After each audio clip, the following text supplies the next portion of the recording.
Oh man, the chance to interview Tucker Carlson. Do I have some questions? But because you made your first point 7 times, we only have a few minutes.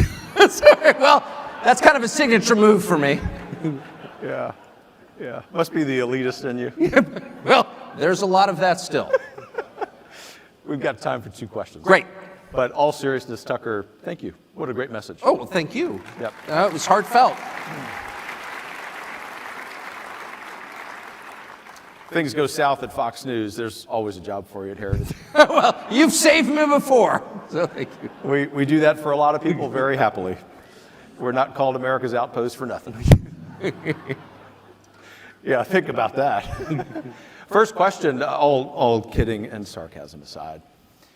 What do you think over the last 10 or 20 years, whatever timeline you think is appropriate, has changed the most? That is, and I mean that socially and culturally, I don't mean that politically, although you can go there if you want, that has affected everyday Americans' lives? The lack of information. This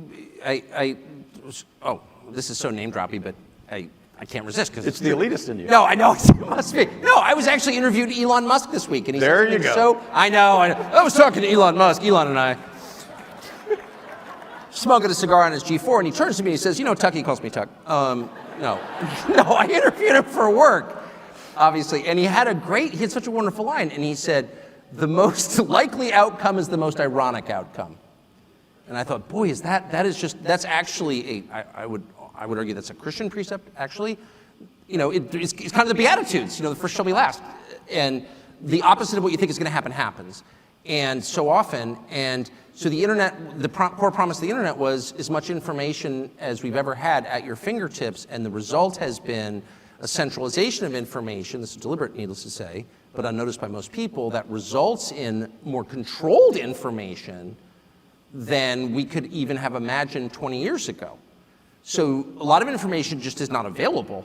I mean, because it's digital and it's controlled by a small number of companies, the polling suggests that a lot of Americans, and I don't mean like hundreds, I mean hundreds of millions of Americans, have no idea what's going on. They don't know the facts about certain things. That it's not just because they're dumb or they're distracted on their iPhones. The whole point of the iPhone was to inform you, and the net effect has been to make people completely ignorant of the actual facts, like the non-disputed facts about a lot of different things. And you saw this certainly during COVID.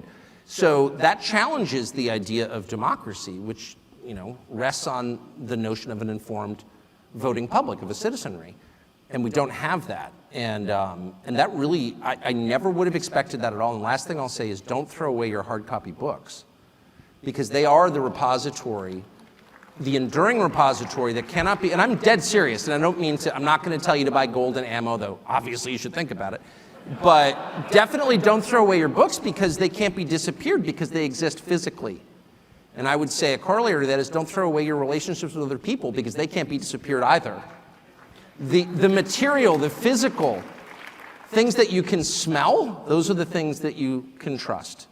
Your spouse, your dogs, your children, especially your dogs, but your actual friendships, your college roommates, people in person.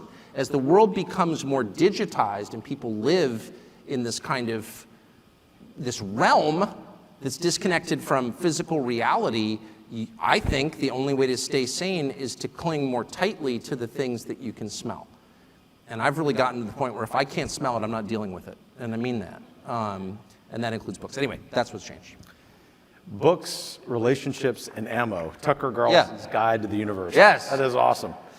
Well, we've got 46 seconds. Okay. This one.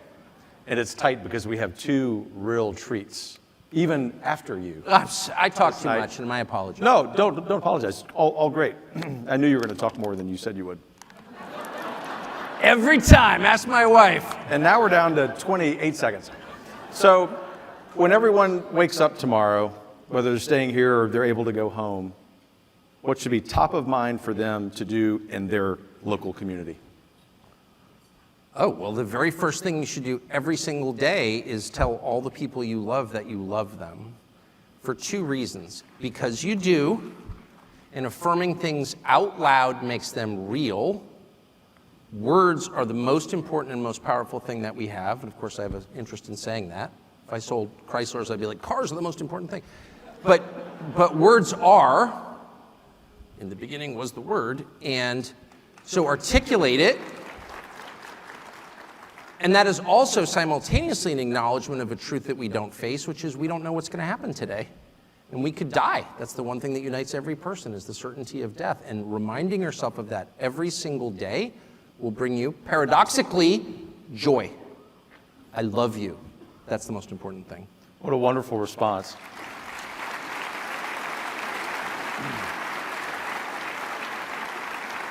In a lot of ways, that's a fitting way, not for just you and me, to conclude our brief conversation. Sorry.